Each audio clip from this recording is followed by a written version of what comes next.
Estimados y estimadas estudiantes, los saludo y esta es la clase de la fisiopatología de la diabetes. Mi nombre es Alejandra Espinosa y soy profesora asociada del Departamento de Tecnología Médica de la Universidad de Chile. Los objetivos de aprendizaje de esta clase son los siguientes. Vamos a recordar conceptos sobre la regulación de la homeostasis de la glucosa, a describir los tipos de diabetes y su etiología, conocer cómo ocurre la progresión de la diabetes tipo 1 y tipo 2, y también vamos a revisar la patogenia asociada a las consecuencias de la hiperglicemia crónica. La glucosa sanguínea se mantiene en un rango que fluctúa entre 70 y 99 miligramos por decilitro, y esta concentración se mantiene así por el equilibrio que existe entre órganos que producen glucosa como el hígado y los que la utilizan, como el cerebro y el músculo estriado y el tejido adiposo.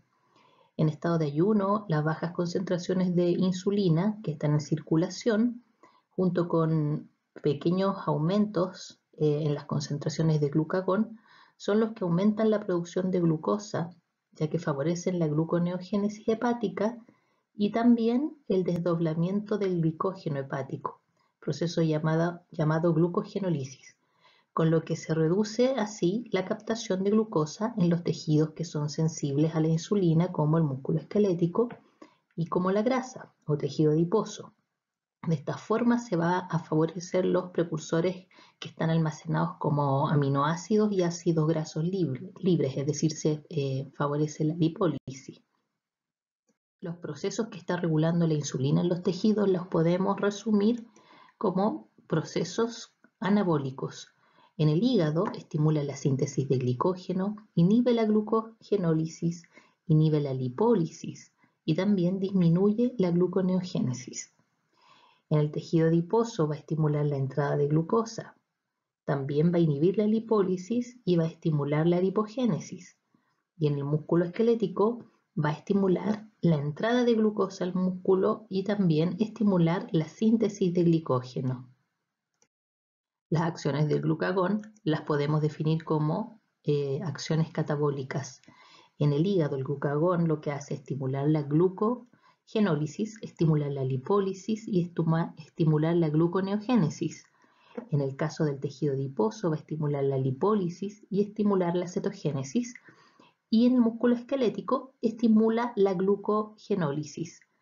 Para que se libere glucagón, el individuo tiene que estar en un estado de hipoglicemia. Ese es uno de los estímulos. Y también el glucagón se puede liberar en caso de que se realice ejercicio.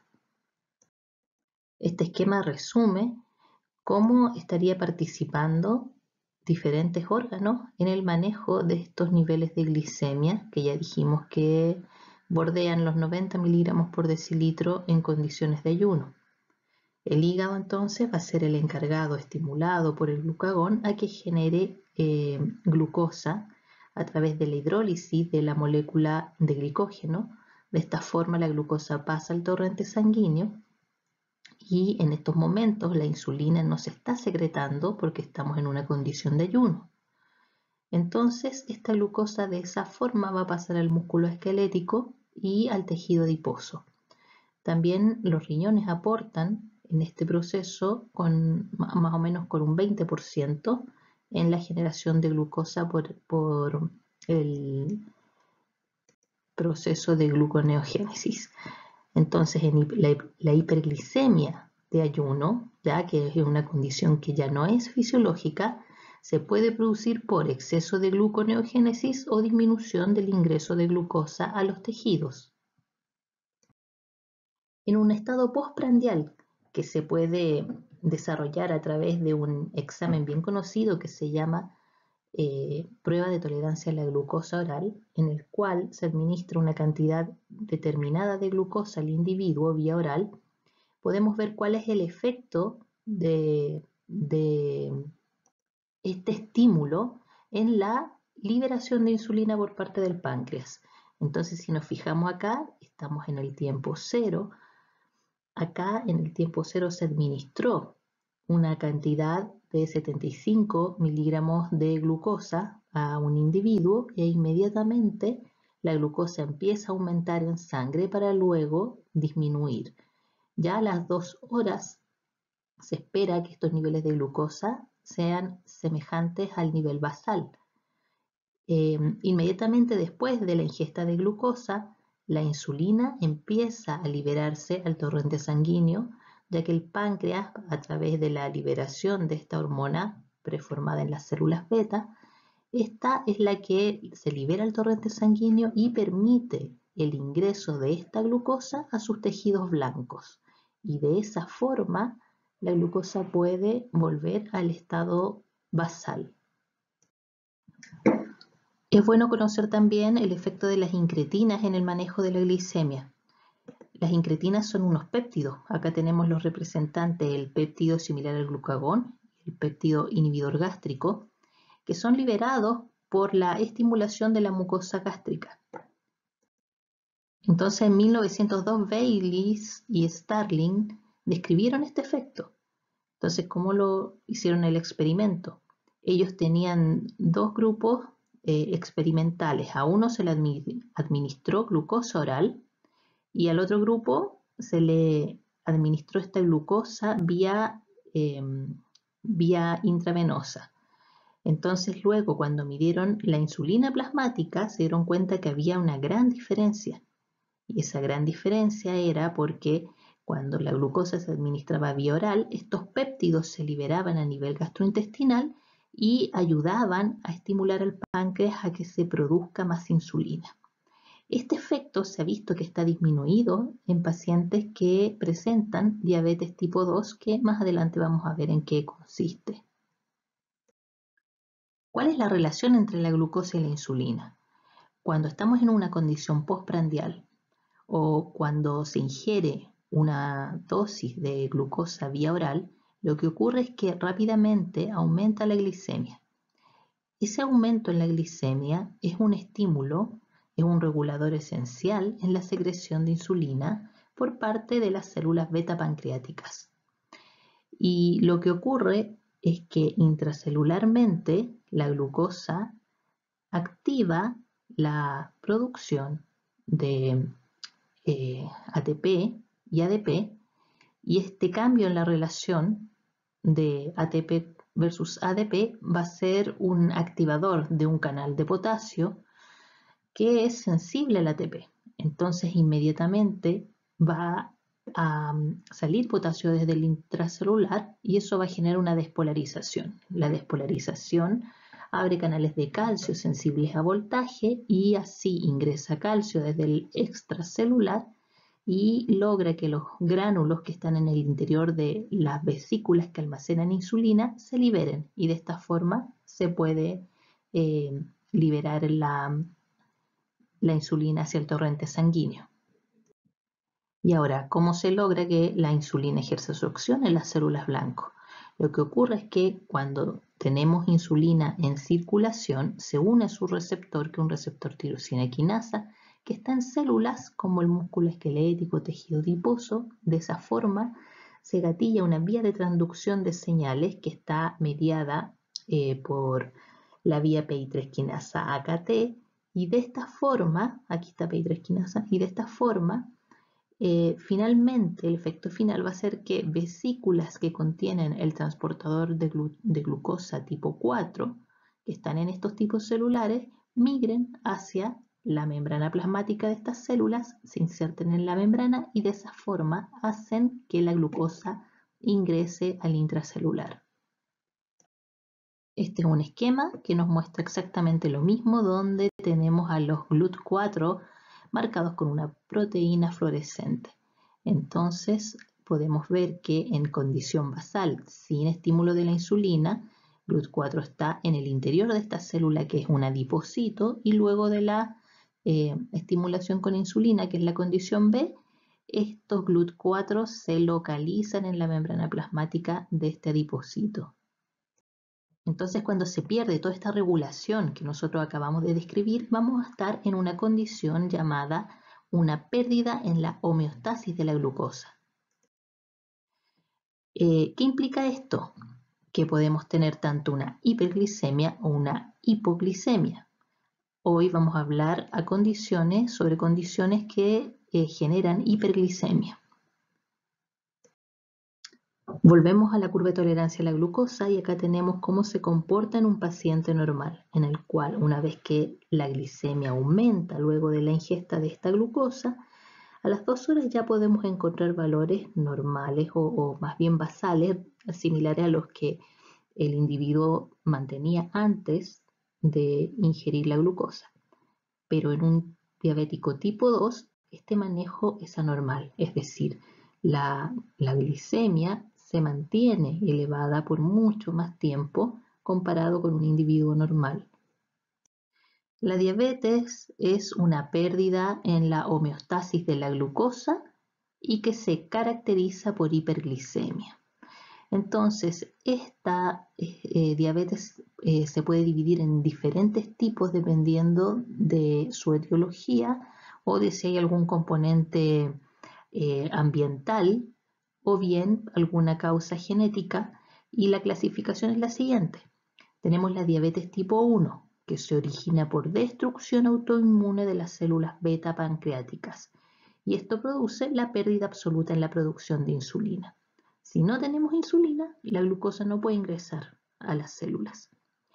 La diabetes tipo 2 se debe a la pérdida progresiva de la secreción de insulina por las células beta, sobre la base de una resistencia a la insulina. ¿Qué quiere decir esto? Que primero la vía de transducción de señales de la insulina está alterada, por eso la célula beta se ve más exigida a una sobreproducción de insulina, pero que en el tiempo esta secreción también va a ir disminuyendo. La diabetes gestacional es una condición que corresponde a un tipo de diabetes que es diagnosticada en el segundo o tercer trimestre del embarazo y que es reversible muchas veces, aunque a veces también puede no serlo.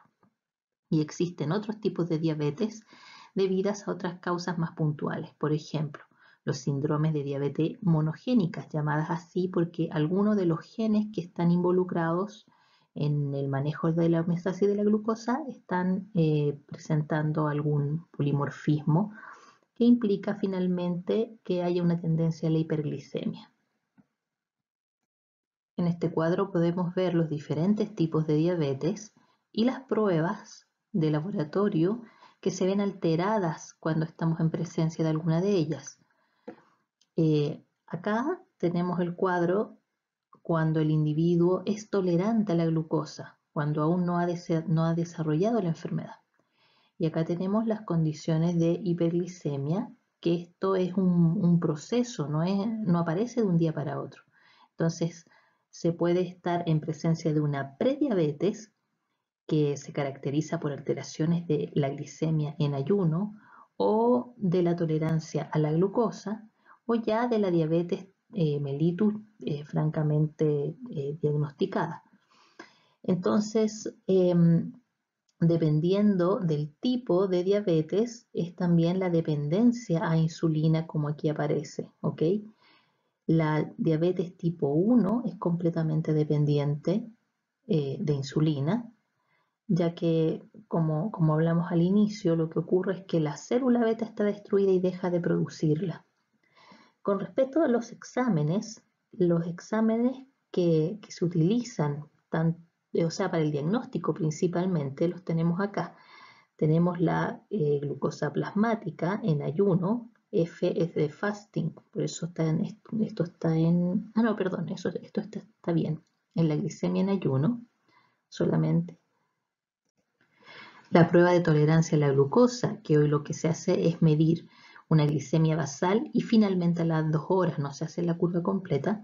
Y la hemoglobina glicosilada, que hoy en día no se usa como diagnóstico en Chile, pero en otros países sí ya se usa como diagnóstico.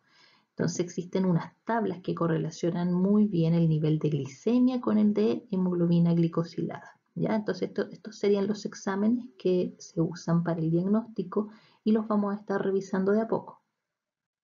También uno de los exámenes que se utiliza, vuelvo a insistir, que en otros países como diagnóstico, en Chile solo se usa en el seguimiento del paciente ya diagnosticado como diabético, es la hemoglobina glicosilada, ya que la hemoglobina glicosilada es una molécula que se ha glicosilado, es decir, se le ha unido una molécula de glucosa de manera irreversible y obviamente la hemoglobina está en el interior del eritrocito, por lo tanto, la acumulación de esta hemoglobina glicosilada, llamada también HbA1c, en el eritrocito va a reflejar el nivel medio de glucosa al que las células se han visto expuestas durante su vida.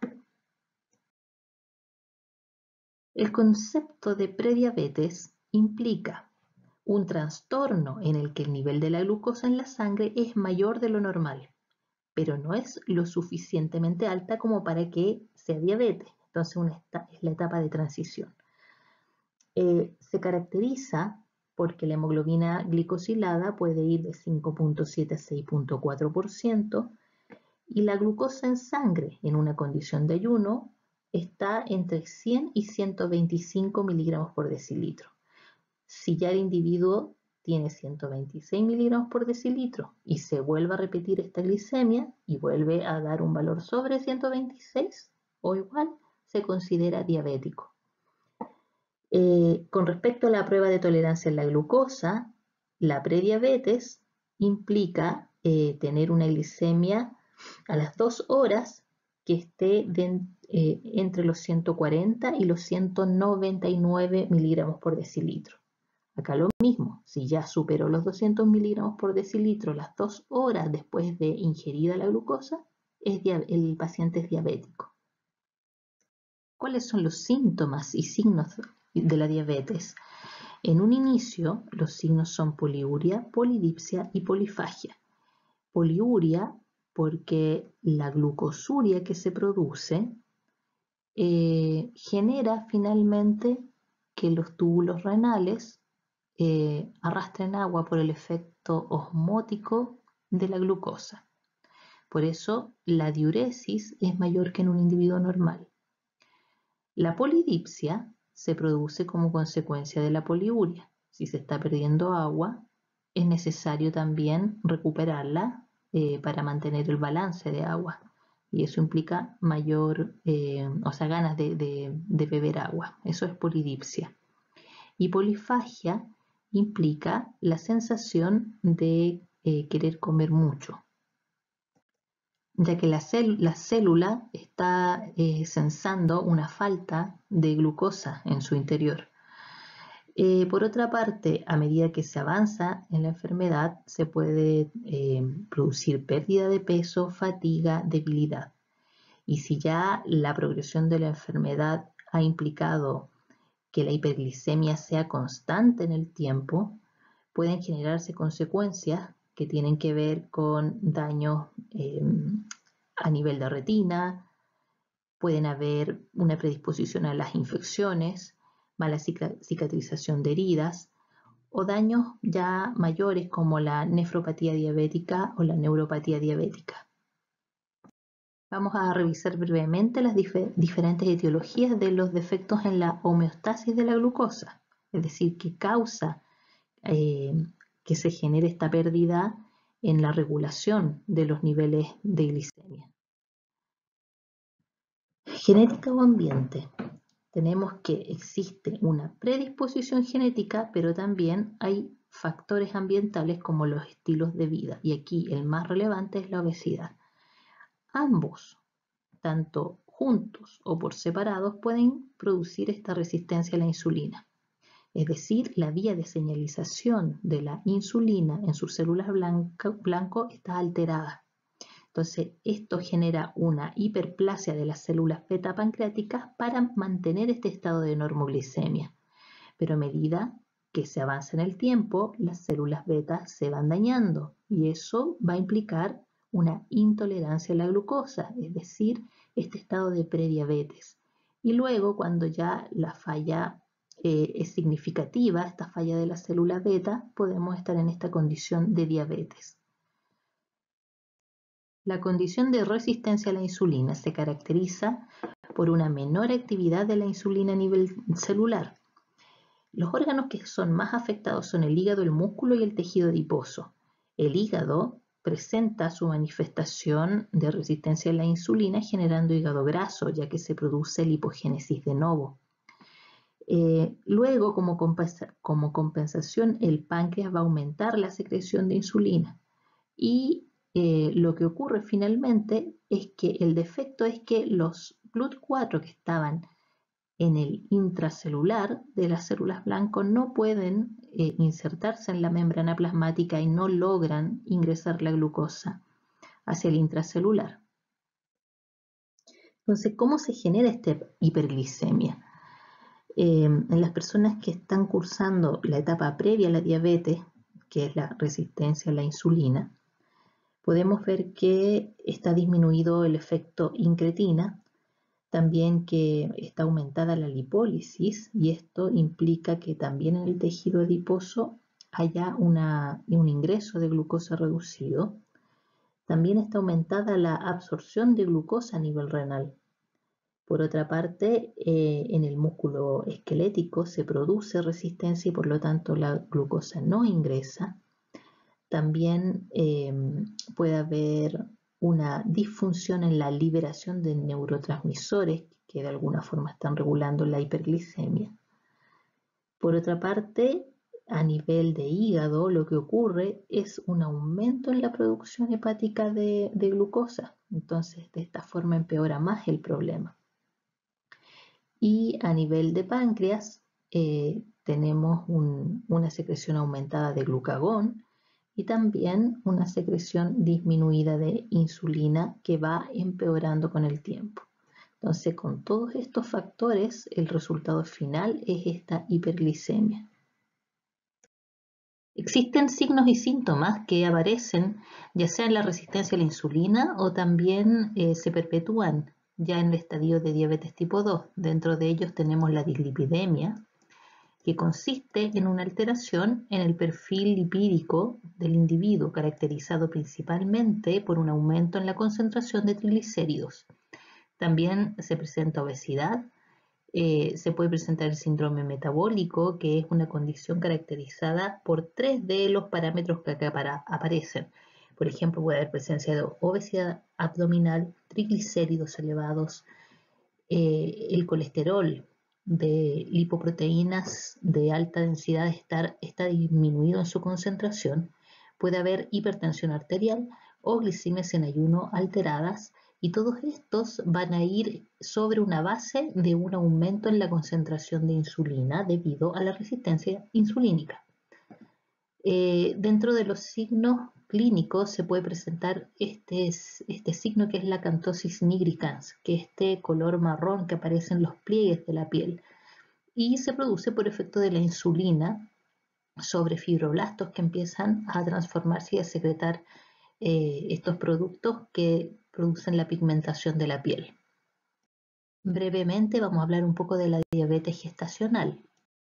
La diabetes gestacional se presenta en el embarazo y se caracteriza obviamente por una base de resistencia a la insulina que puede generar esta diabetes que es transitoria. Y existen algunos factores que predisponen a que aparezca esta condición. Por ejemplo, el lactógeno placentario, la progesterona, los aumentos en el cortisol van a causar resistencia a la insulina. Pero por otra parte también puede estar asociado a la presencia de ciertos genes y a una obesidad de base de la futura mamá. Todo esto se genera por una mayor demanda metabólica del feto, que ocurre cerca de las 28 semanas y puede condicionar a que se genere esta diabetes transitoria. El tamizaje y diagnóstico de la diabetes gestacional aparece en la guía de exámenes de medicina preventiva del MinSal y implica que toda mujer embarazada se debe realizar una glicemia en ayunas en el primer control prenatal y luego se realiza una prueba de tolerancia a la glucosa dentro de las 24-28 semanas. De esta forma se puede hacer el diagnóstico de esta diabetes gestacional. Vamos a revisar ahora cómo la obesidad puede ser una enfermedad de base que condiciona la aparición de resistencia a la insulina y luego a diabetes tipo 2. ¿Por qué la obesidad puede causar resistencia a la insulina? Una de las teorías más aceptadas hasta el momento es que el crecimiento del tejido adiposo va más rápido que el crecimiento de la vasculatura que lo irriga. Esto genera la necrosis de algunos adipocitos y esa necrosis es una señal para que muchas citoquinas se empiecen a liberar y empiece a haber un reclutamiento de células que quieren eliminar estas estos adipocitos muertos, es decir, se produce una señal inflamatoria y esta señal inflamatoria es la que altera de alguna forma la señalización de la insulina. Y esto finalmente va a dar cuenta de una hiperglicemia crónica. Como podemos ver acá, la relación entre obesidad y resistencia a la insulina tiene que ver con varios factores, pero que todos pueden dar cuenta de un aumento de las moléculas proinflamatorias. Dentro de ellas podemos tener al factor de necrosis tumoral alfa, la interleuquina 6, que no aparece en esta diapositiva, o a las yanquinasa. También se produce un estrés oxidativo de inflamación y esto va a generar una fosforilación anormal en el sustrato del receptor de la insulina. Esta sería la base de esta resistencia a la insulina, es decir, que la insulina llega a su célula blanca pero no puede ejercer su acción. Entonces, finalmente, esto va a dar cuenta de una lipólisis aumentada, eso implica un aumento en los ácidos grasos libres circulantes. Entonces, si pensamos en la fisiopatología que relaciona la obesidad con la producción de resistencia a la insulina, tenemos que mencionar la lipotoxicidad, el estrés oxidativo, el ambiente proinflamatorio sistémico como primeros eventos. Dentro de la clasificación de la diabetes también tenemos la diabetes tipo 1, que tiene una etiología completamente diferente a la diabetes tipo 2. La diabetes tipo 1 se caracteriza porque hay una predisposición genética. Luego de eso, tiene que haber un componente ambiental que lo vamos a llamar inmunoactivador. Esto implica que este inmunoactivador va a generar una serie de cambios en la célula beta del páncreas que va a implicar que exista una anomalía en la liberación de insulina. Entonces existe un trastorno progresivo de liberación a la insulina y esto puede estar dado en una etapa 1, etapa 2 hasta la etapa 3 en la cual ya se manifiesta de manera clara este mal control de la homeostasis de la glucosa y ya estamos en la etapa de diabetes tipo 1, que es una condición irreversible. Las características de la diabetes tipo 1 son las siguientes. Hay factores genéticos ambientales que están involucrados en la etiología del desarrollo de esta enfermedad. Se caracteriza por la destrucción de las células beta del páncreas, se manifiesta principalmente en la niñez o la adolescencia. Su incidencia es igual en ambos sexos y no es tan prevalente, alrededor de 415 millones de personas en todo el mundo están presentando esta condición. Dentro de todos los tipos de diabetes, esta diabetes tipo 1 abarca entre el 5 y el 10% dependiendo de la región. Las regiones genéticas más afectadas son los del haplotipo HLA. El efecto inmunomodulador que gatilla que sobre una base genética se produzca esta diabetes tipo 1, es decir, una destrucción de las células beta del páncreas, tiene muchas causas. Por ejemplo, hay causas ambientales, causas genéticas, por ejemplo, ciertas infecciones por virus pueden gatillar el desarrollo de esta diabetes tipo 1. Este cuadro no lo vamos a revisar a cabalidad, pero les dejo el artículo que ustedes lo pueden bajar y leer, donde se resumen las diferentes gatillantes del desarrollo de esta diabetes tipo 1. En este esquema tenemos cómo es la progresión del daño de la célula beta que está presente en la diabetes tipo 1. Tenemos que partimos con una predisposición genética y luego se produce el hito de autoinmunidad, en el cual aparece el daño de la célula beta, lo que se conoce como insulitis.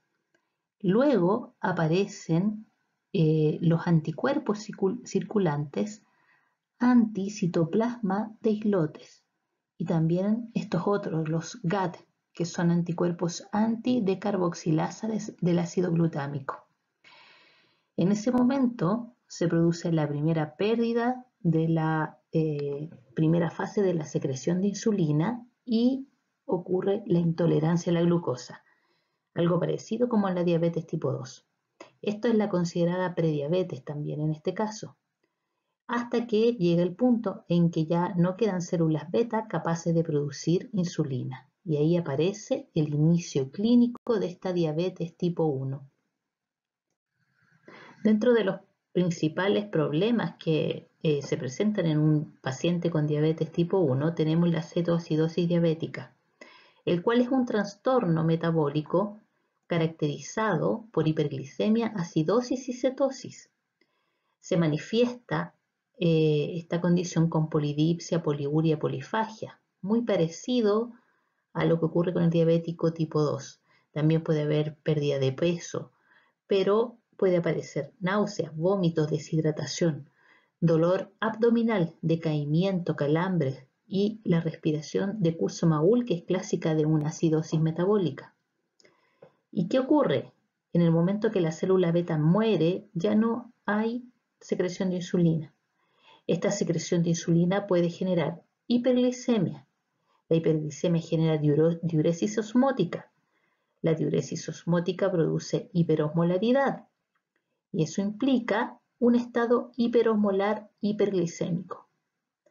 También la deficiencia de insulina va a gatillar un aumento en la lipólisis, lo que genera un aumento en la cetogénesis, y esto da lugar a la presencia de cuerpos cetónicos en el individuo. Y por lo tanto se genera esta cetoacidosis diabética.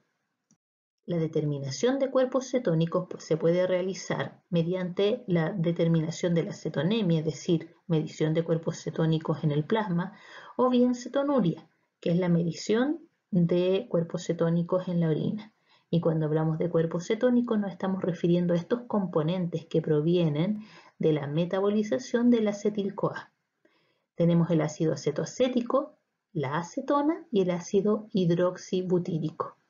Todos estos se generan porque existe un exceso de acetil-CoA que no está siendo ocupado en el ciclo de Krebs y que proviene de esta beta-oxidación exacerbada. ¿Cuál es el problema de la hiperglicemia crónica en ambos casos, tanto diabetes tipo 1 como tipo 2? Podemos ver que existen alteraciones tanto oftalmológicas, renales, neurológicas, cardiovasculares, dermatológicas, dentales y en extremidades inferiores. Podemos tener, por ejemplo, a nivel oftalmológico, la clásica retinopatía diabética. Esto implica que el paciente va perdiendo la visión debido a una disfunción de la retina. Podemos tener problemas renales caracterizados por proteinuria y una nefropatía. Las neurológicas tienen que ver con polineuropatía, las cardiovasculares con la presencia de arteriosclerosis, disfunción endotelial y enfermedad cardiovascular. Las dermatológicas tienen que ver con una predisposición a infecciones, a úlceras y gangrena que puede generar un pie diabético que puede llevar incluso a la amputación de la extremidad. Se puede generar periodontitis y en las extremidades inferiores podemos tener, como ya dije, estas úlceras con una probabilidad de amputación, y el pie de Charcot, que son alteraciones de las articulaciones de los pies y que generan deformaciones y predisponen a la aparición del pie diabético. La fisiopatología de todas las complicaciones microvasculares que hemos visto tienen que ver con la hiperglicemia. La hiperglicemia crónica produce un estado que permite que se genere más diacilglicerol intracelular, que haya un aumento de los productos de glicación avanzada, y uno de los biomarcadores que tenemos para determinar esto es la medición de fructosamina, que es albúmina que tiene unidas moléculas de glucosa. Entonces, de esta forma podemos ver que hay productos de glicación avanzada. También el aumento en la producción de especies reactivas del oxígeno y una activación de la vía del poliol, por el exceso de glucosa que pasa a transformarse en fructosa. Todo esto puede llevar a través de la activación de ciertas isoformas de proteína quinasa C al daño microvascular, y este daño microvascular va a ser el causante de la neuropatía diabética, retinopatía diabética y nefropatía diabética. Acá tenemos el síndrome del pie diabético, que corresponde a una infección, ulceración y destrucción de los tejidos profundos asociados a anormalidades neurológicas. Es decir, una de las características es que no hay sensibilidad al dolor. Y a esto se suma la vasculopatía periférica en estas extremidades. Por lo tanto, el paciente no siente que tiene una lesión y la irrigación es deficiente, por lo tanto se va a propiciar el ambiente óptimo para que se generen heridas, estas se infecten, se puede generar gangrena y finalmente la amputación de la extremidad. Gracias por su atención. Esta fue la clase de diabetes.